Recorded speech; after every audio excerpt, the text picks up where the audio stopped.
You know, I think I'm a privileged guy. I can go home, and as long as I still remember my own language, there's occasionally work for me back home.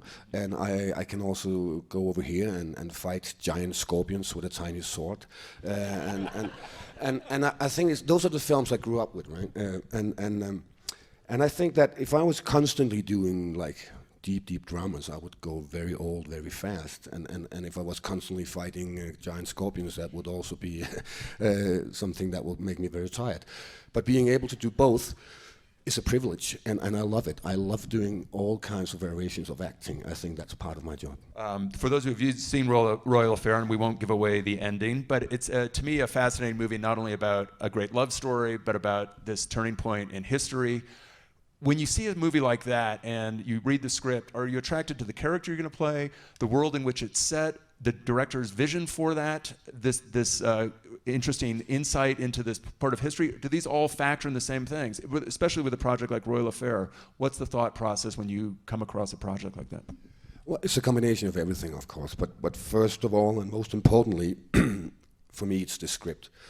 I have to find something interesting, and for that, in that specific case with the Royal Affair, when you read it, I got very emotional. I thought it was a beautiful story, and that is very difficult to do that with a costume or period drama.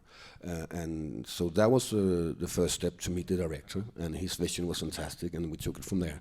But the script is always the base, and if the script touches you somehow, or makes you confused, or makes you angry, that's a good reason to make the phone call with the director. I'm going to ask one question about The Hunt, because I don't want to give anything away, but was it the same process with The Hunt, that you saw something in the script that you found exciting? Was it working with the director? Was it a similar conversation or decision? It was a similar one. I knew Thomas Vinterberg for a long time, and we always wanted to work together, and all of a sudden he had this script and he sent it to me. And again, I got caught up in the script.